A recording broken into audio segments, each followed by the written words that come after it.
Hi, I'm Jordana Zeldin. I'm the co-founder of the Practice Lab.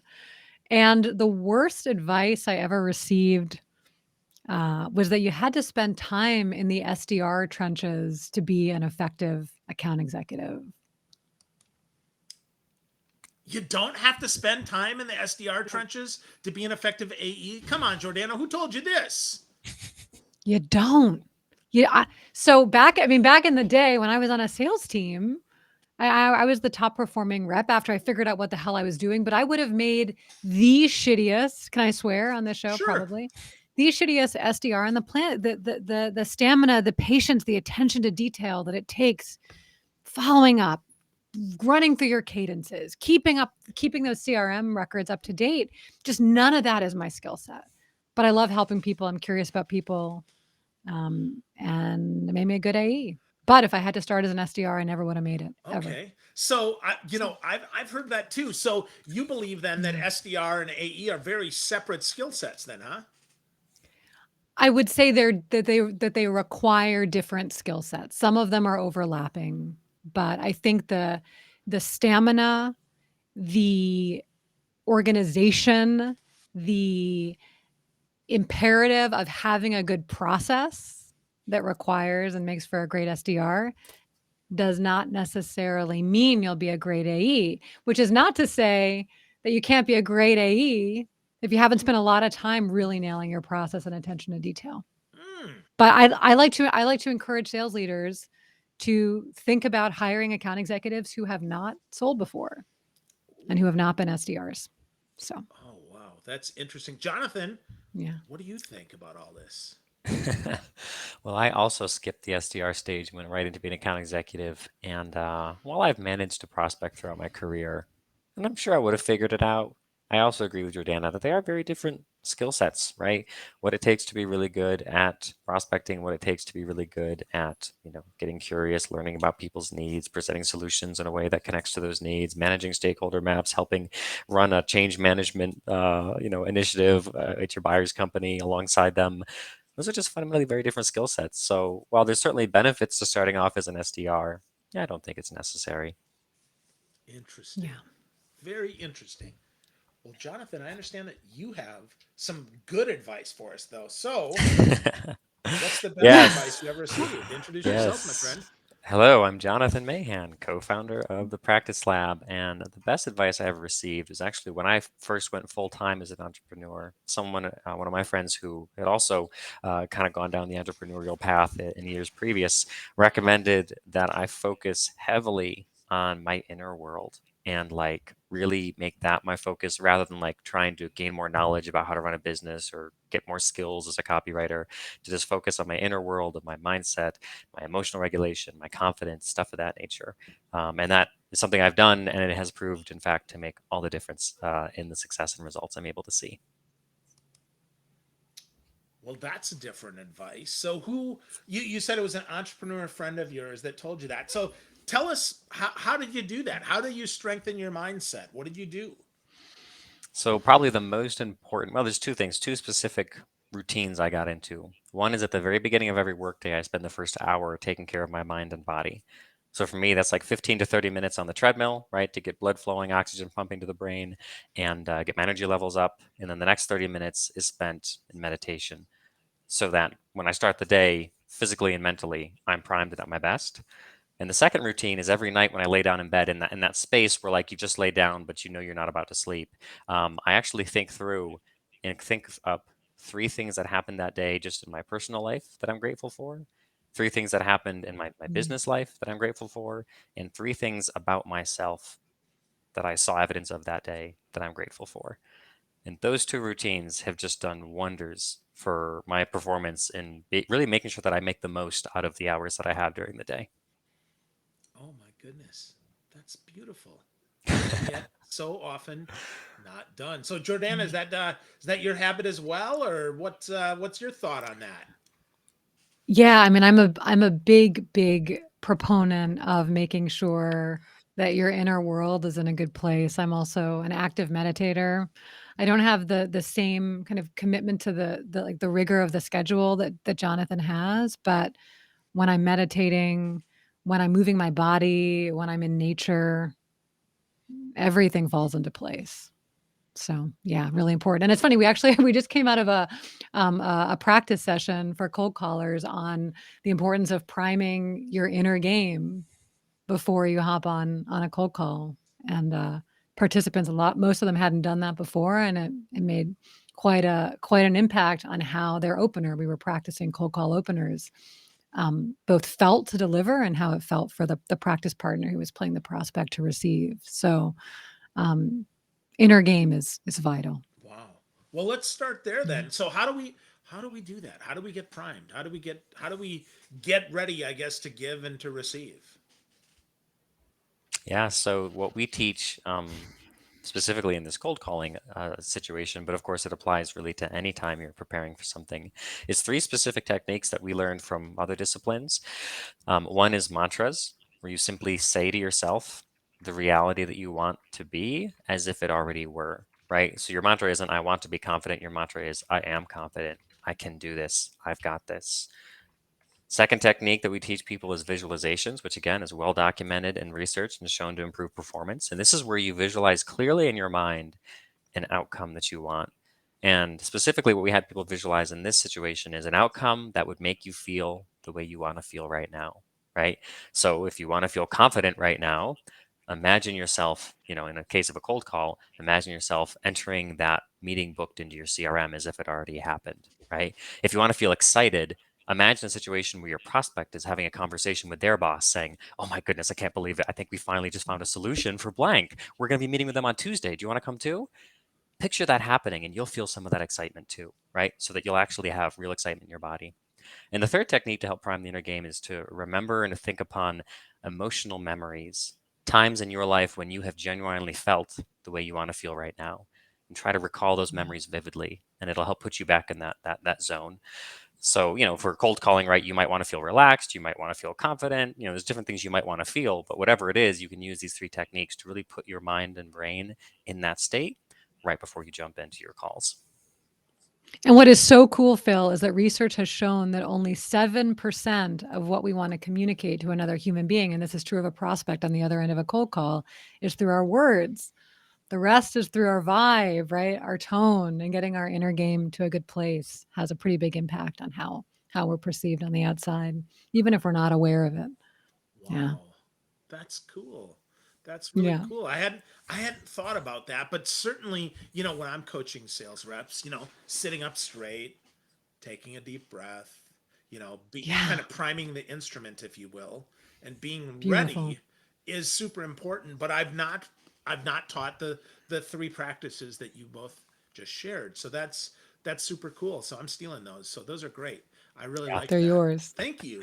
I thank Use them in good health. Yes, yes, absolutely. So with that, right? So you mentioned that 7% there. So talk to me about how that shift mentally, how that actually helps us sell better or be present better with our prospects and our salespeople. Jordana, we'll start with you. Yeah, just to like zoom out a bit, one of the things that Jonathan and I have really agreed on, really from the very beginning, when we've known each other for like 2.5 years on LinkedIn, is that our sense is that the very best and most effective sales skills just so happen to be the best and most effective human skills. So all too often, and this was me, especially in early on in my sales career, like I thought that like I had to be somebody else or leave myself at the door and kind of put on a mask in order to be the salesperson version of myself.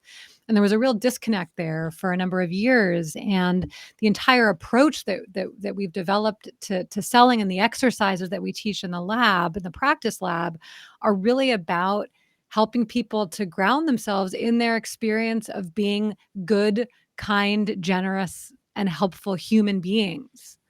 And when people bring those values into their selling and those approaches where they feel as comfortable trying on an objection handling technique with a practice partner or a prospect as they do with their partner or their kid, because it's so human, then something pretty magical can ignite in the life of a human who just so happens to be a salesperson. And of course, inner game is a big part of that, but intention is also really important too.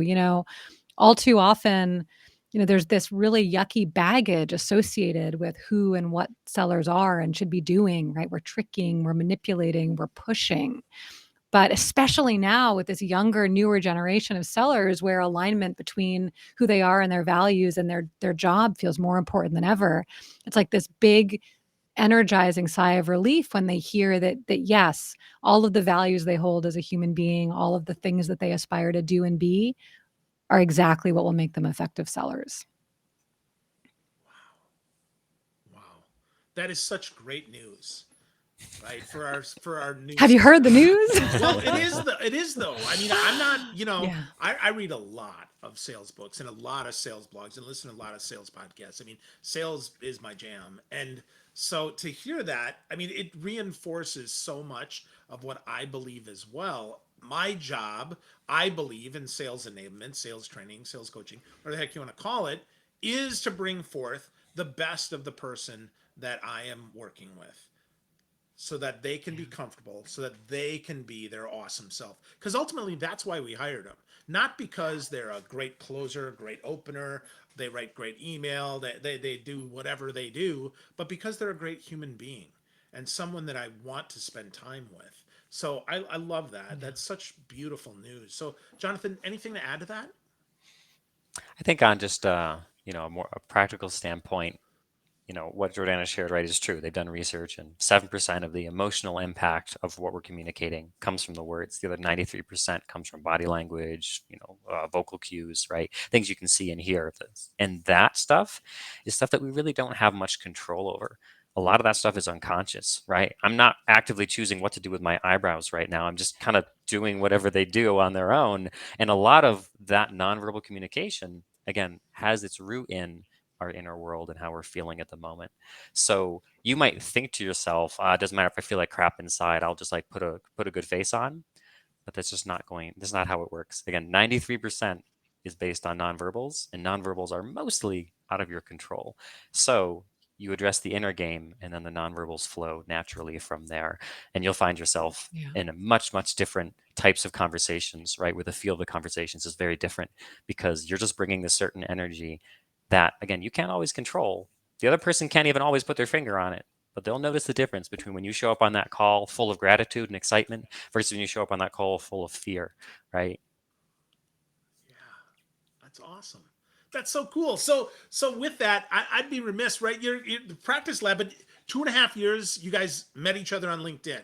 So how did this start? What the heck happened that said you guys want to work together? So, I mean, yeah. So, I mean, I was coaching Jonathan for a while. We were doing some social justice work together. But Jonathan, why don't you tell the origin story of how this all began? Yeah, so where it started is that about 2 years ago, I started a new role as an account executive at a new company. And it just like anyone does when they start a new role, I would spend my mornings doing onboarding and watching training videos. And it was really good training videos teaching us all the right stuff, the way to handle objections, great discovery questions to ask, the sales process to follow, really good stuff we were being trained on. Then in the afternoons, I would pull up Gong and watch recordings of real sales calls happening with my peers. And I found that there was like no overlap. Nobody was doing any of the stuff we were being taught to do. And it was this big reminder for me that there's a big difference between like intellectually understanding what good selling is and actually having the skills needed to pull it off on a real call. And the same is true of me as well, right? I fill my head with all sorts of knowledge, just like you, Phil, around what is good selling. But a lot of times in the heat of the moment, when the pressure's on, I'm on that discovery call, I can't really ask questions like Keenan would, right? I can't do it in the moment. I just don't have the mental, brain skills to pull that off in the heat of the moment. So I noticed there was this gap, right, between knowing and being able to actually do it. And then in the evenings, I was reading these really fascinating books, one called Peak, one called The Talent Code. And they were written by researchers who have spent decades studying top performers from, Olympic athletes to musicians to chess players to comedians, figuring out how they became the very best. And for each one of those disciplines, it was the same approach to taking what they knew in theory they should be doing and turning it into something they could actually do reliably come performance time. And what it was practice and a specific type of practice the authors called deliberate practice.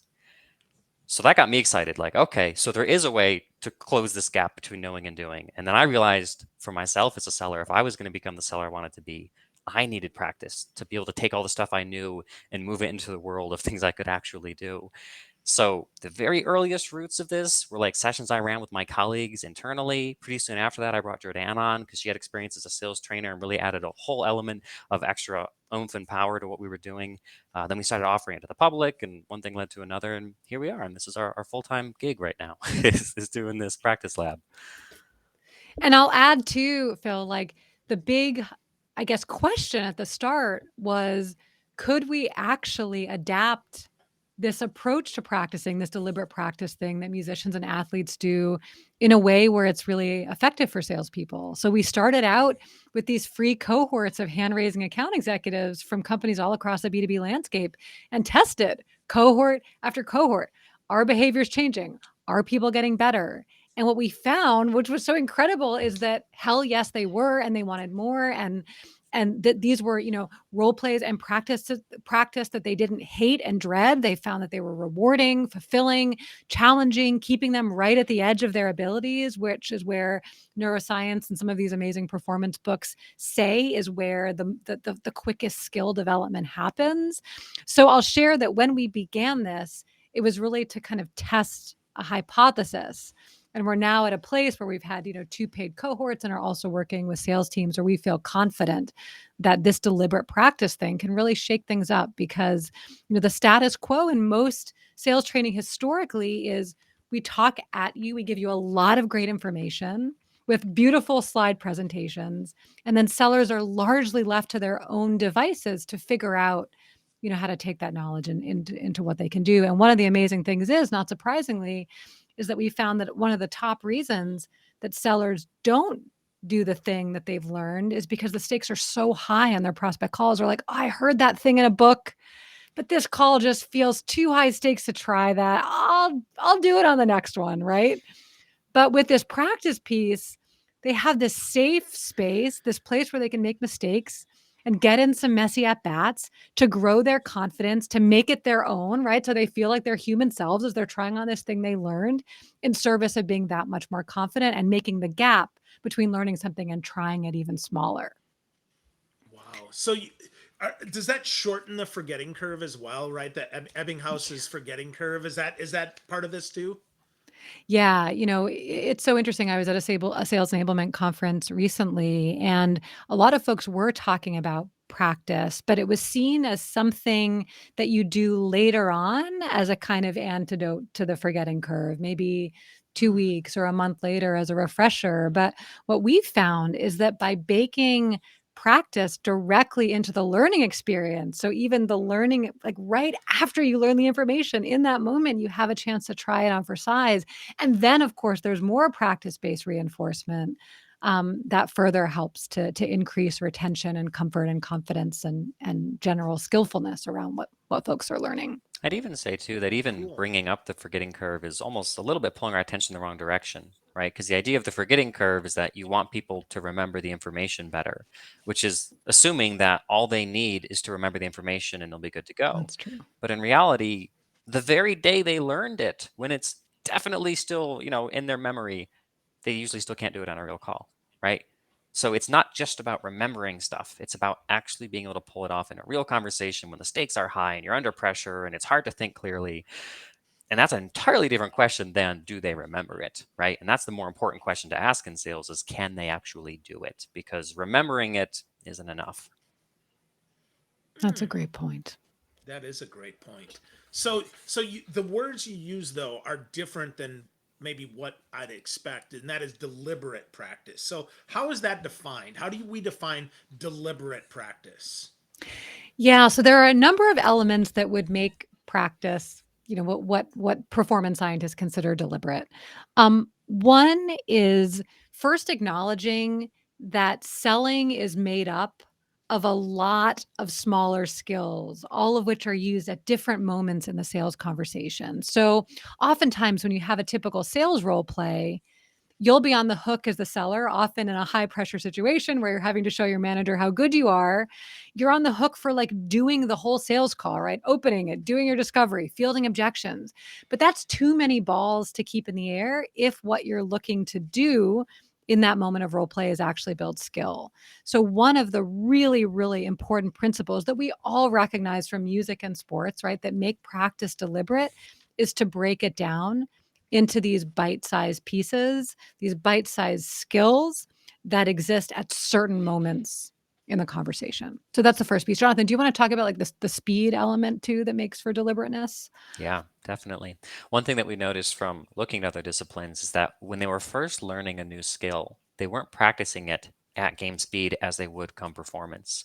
They were taking the Yeah. time to slow it down.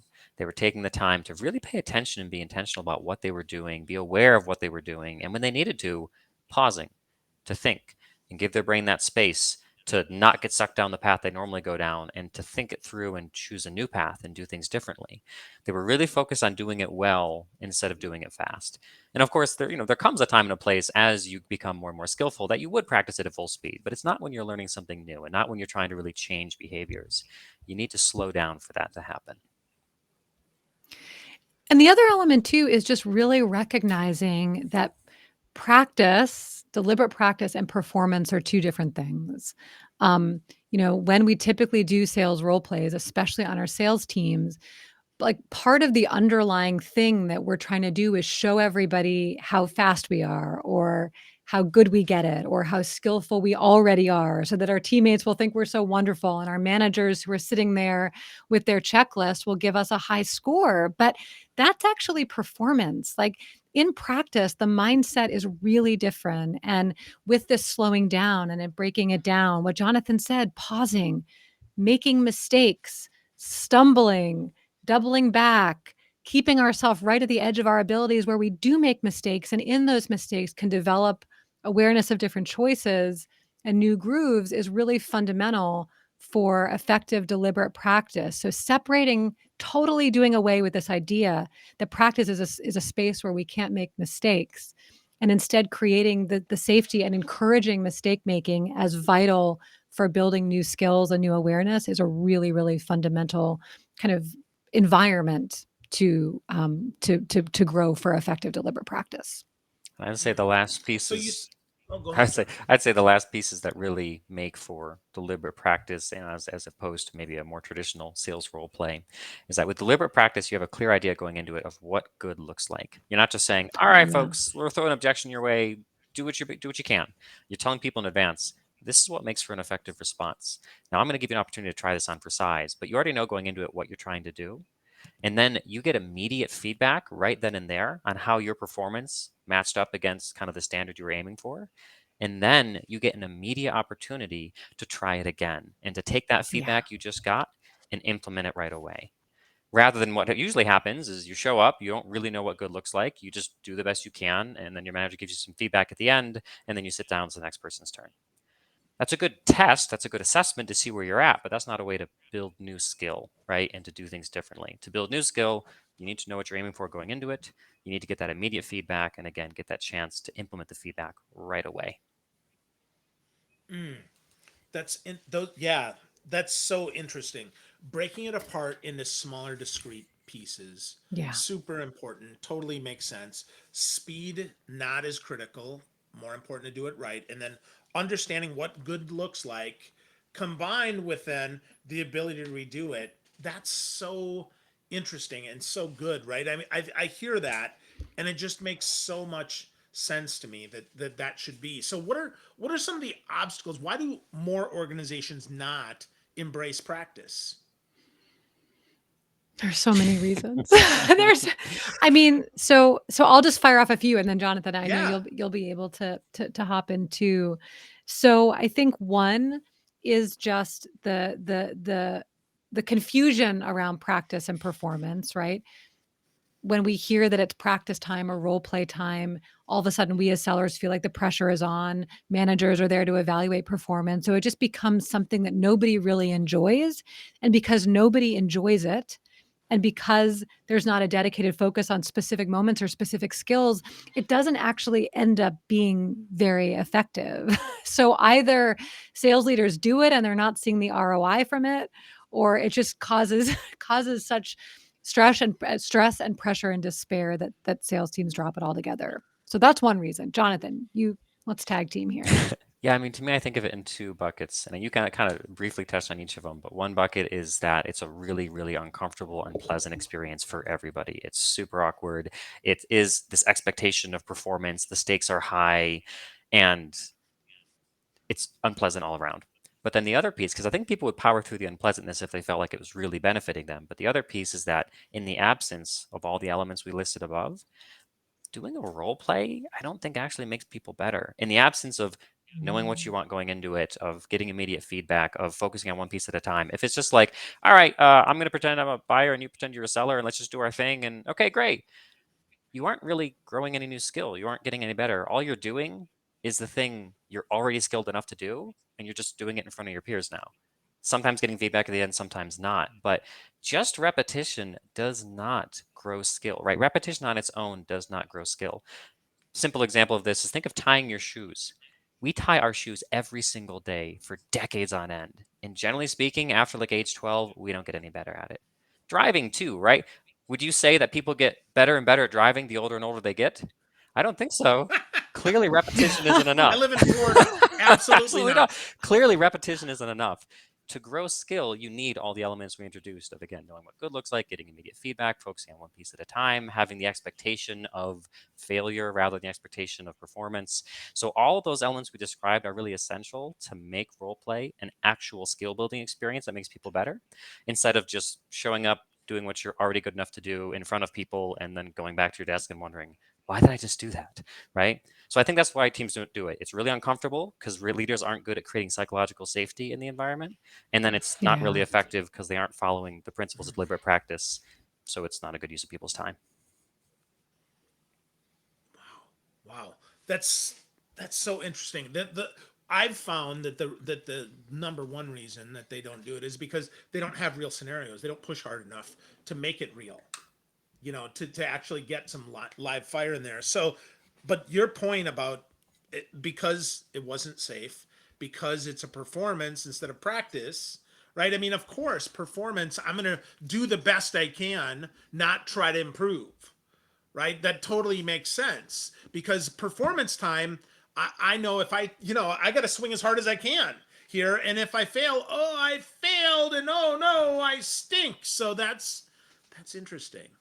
That's interesting. Jordana, you're shaking your head and smiling at me. What you Y thinking? yeah, no, I was this just come back to me in a second. I just lost my train of Okay. thought. What did you just say It's before not realistic scenario. the performance?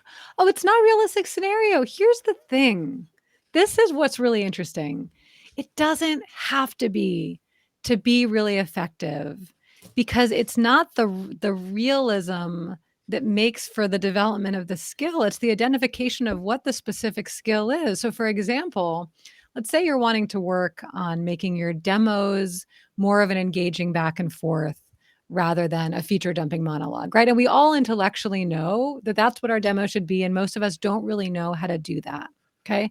So we could say, oh, we just need more realistic prospect scenarios where, a prospect is cutting in at certain moments or is articulating certain needs or maybe is disinterested in our features and, like a real prospect might be. And then this becomes, fertile ground for skill development. But in fact, what we found is it's like, oh, well, like what is an actual element? What is something that a seller can do to create more buy-in and engagement and participation from a prospect during a demo? Well, there's a specific moment after you as a seller talk about a feature that's ripe for engagement. We just have to ask a question that engages them. And most sellers, of course, might say, well, do you have any questions or does that make any sense? Or maybe a lot of us have been told just ask better questions. And you're like, well, what the hell am I supposed to ask after I've shared my feature? But what Jonathan and I have done in one of our labs around demos is identified 3 distinct question types that you can ask to engage your buyers in a different way to help them articulate the value of what they're seeing or to visualize the solution in their world or even just to share what's going through their mind as they said that. And I share all of this because the answer to how to create more effective demo practice to our mind isn't necessarily to up the realism. It's just to get really clear on what the skill is.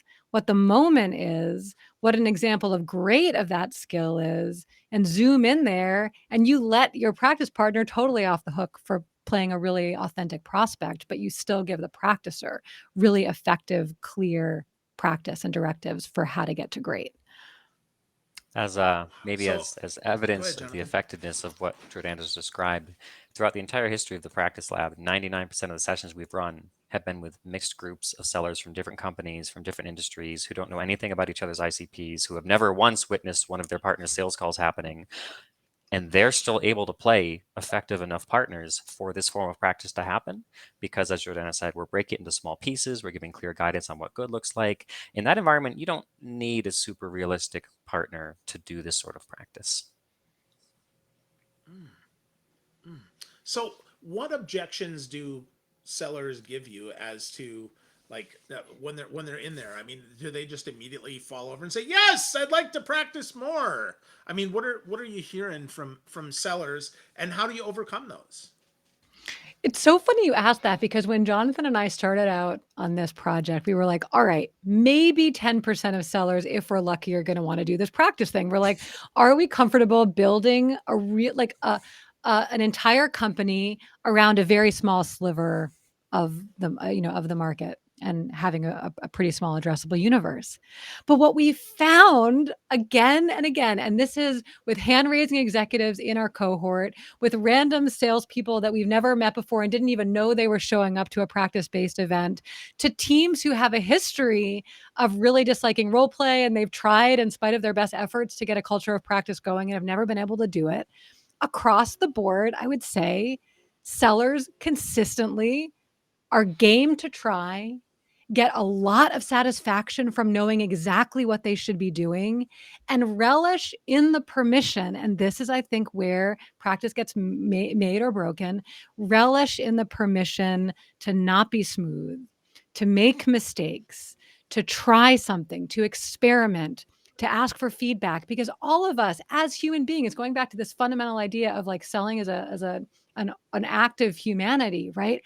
All of us love pushing ourselves and challenging ourselves and moving towards mastery and growing our abilities. But we don't want to do that in an environment that feels unsafe, right? Where we're going to be ridiculed or made fun of or made to feel like failures. So Jonathan and I think a lot, especially when we go into sales teams that we've never worked with before, about how to set the container and what signals to send to help people realize that this is a safe place.